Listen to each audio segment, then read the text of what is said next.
I just sat down and went through all of the seed packets that I had set aside for sowing outdoor prior to the targeted last frost, or what we think is going to be the estimated last frost. And I've gone ahead and created a couple piles here for how I think I'm going to lay out the beds. I'll have one for radishes, one for more cruciferous vegetables like bok choy, cauliflower, broccoli. I have one for carrots and parsnips, and one for our beets, which we planted really late last year, so we didn't get any, but we did enjoy some beet greens, which is nice. So hopefully we'll get some this year.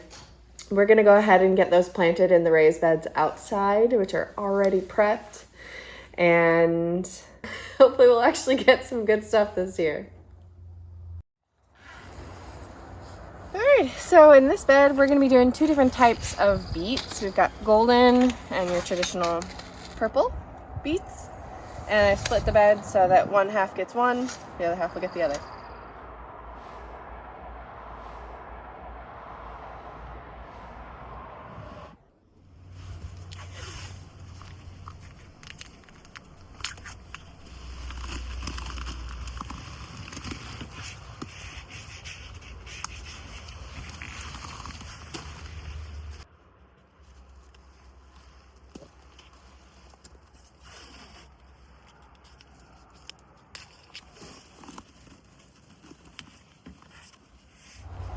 In this one, I'm going to do three different types of radishes.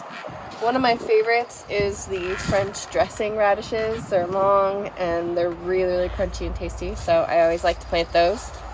I've got more of a traditional small white-tipped radish here. And then trying a new one, which is a white icicle radish, so that'll be a fun new one this year. In this one, I'm going to do three different types of carrots. So I've got purple dragon, not quite sure how to pronounce that, Kudiger, the white carrot. I've got a corral orange carrot, and then parsnips. When direct sowing, make sure to reference the depth and spacing for each type of seed for best results.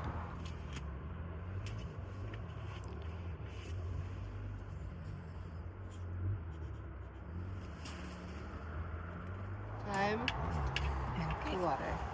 Should turn on the water first.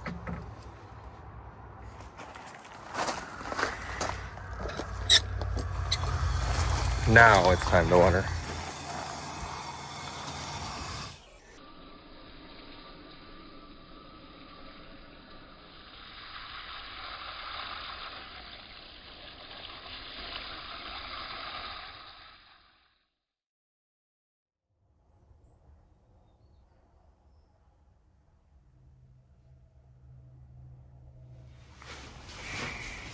I'm going to need your help. Mm-hmm. We're grabbing the peppers and we're grabbing the tomatoes. Okay.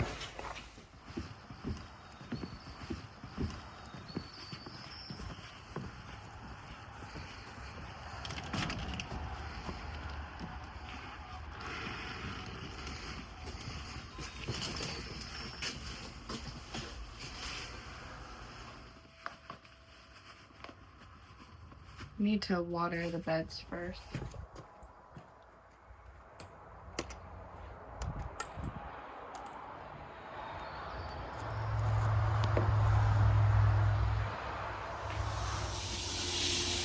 We like to soak the beds both before and after planting to promote growth, and return to test the soil often to make sure it has the right moisture level.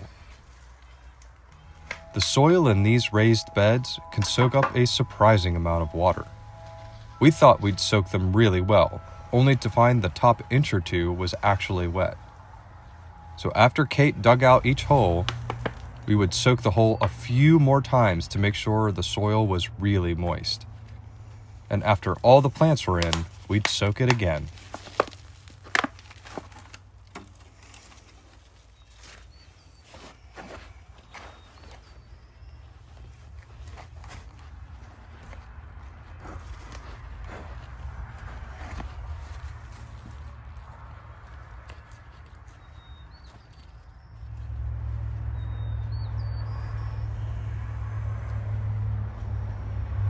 Last season, we hung strings from the ceiling of the greenhouse to give our tomato plants support as they grew. We reused those same strings, tying them to the root ball of each plant.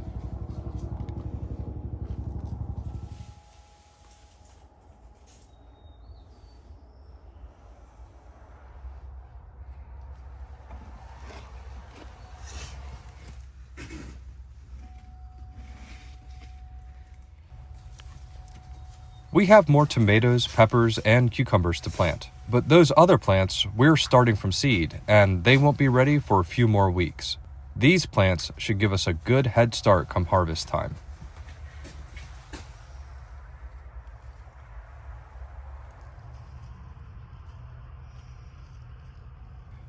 With the greenhouse taken care of, it was time to move outside and remove the straw from our garlic beds. That's garlic. Supposedly. We plant garlic in the fall as it has no trouble overwintering, and it's a sure sign of spring when we see them start to pop through. Oh, wow, yeah. Kate she split and transplanted our rhubarb from in front of the greenhouse to the back of the greenhouse, and it is popping off. But rhubarb always does pretty well for us here, so that's awesome. Nice. And then these are black carrots, and they're doing great. They were a little slow to start, but they're starting to develop nice, healthy, big leaves, so very exciting to see. Yeah, that's good. I mean, especially since they're kind of tucked up here behind the trees. They don't get quite as much sunlight as our other bushes, but yeah, they're doing pretty well, I'd say. Mm-hmm. That's exciting. Yeah. So it's been a few weeks since we planted our seeds, and if you were paying attention to how many we were dropping in there, we did drop multiple into each little cell for several of these. So the next step, now that everything's growing really well, it was to actually pick out any competing seeds that weren't quite as strong. As you can see, I still have a few to go here, but what I'm looking for generally are the health of the leaves, how strong the stem looks, how well it stands up on its own, and any other signs of disease or anything else that I might need to be concerned about. And if any of these seedlings show those signs, then I'll pull that one out and keep the stronger one in. Okay, you guys. Well, we are back out on Skilac Lake Road, hiking the same trail we did last time. This time, we are going to make it to the top. If you tune into our last video, you'll know that we got turned around by a moose, not even a quarter of the way up the trail, and we were disappointed not to get the amazing view from the top of the mountain. This is one that we have not completed yet, and we've done most of the hikes out here on Skilac Lake. So we really want to come out here, bag this one. We didn't want to leave it for another year or another season. So we are hoping to get to the top, hoping to find a few more morel mushrooms along the way, and mostly hoping that we don't get absolutely poured on by the passing rain showers. So with any luck, we will see you guys at the top.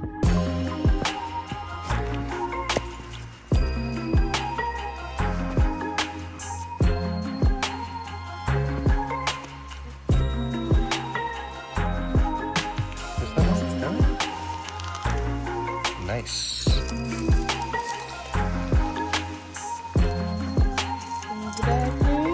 Sorry, I was trying to get that monster mosquito that was flying around. Okay.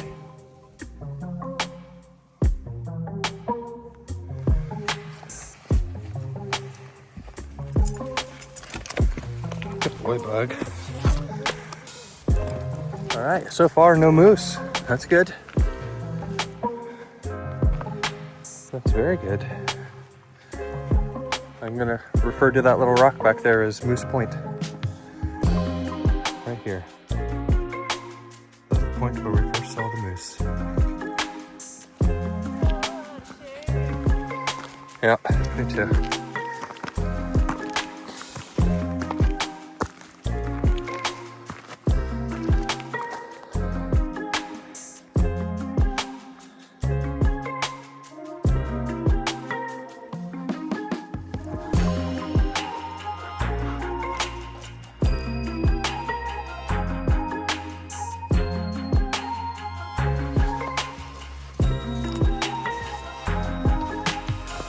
Nice.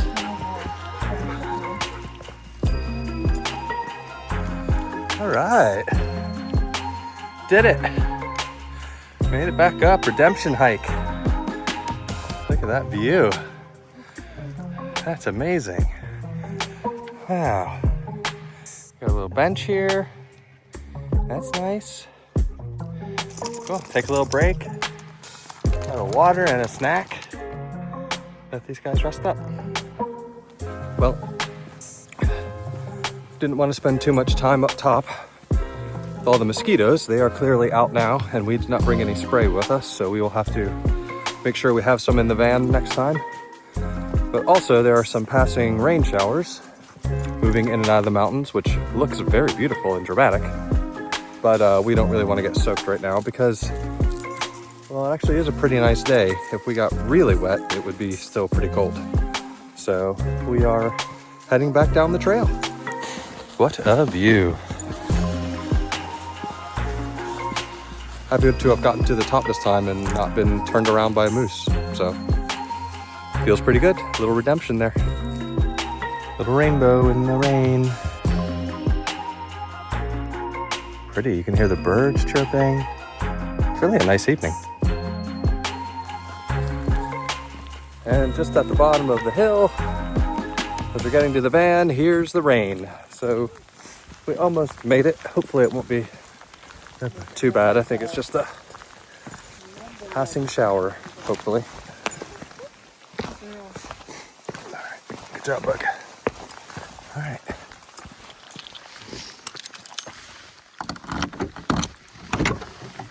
All right, everybody, load up. Body paws and everything.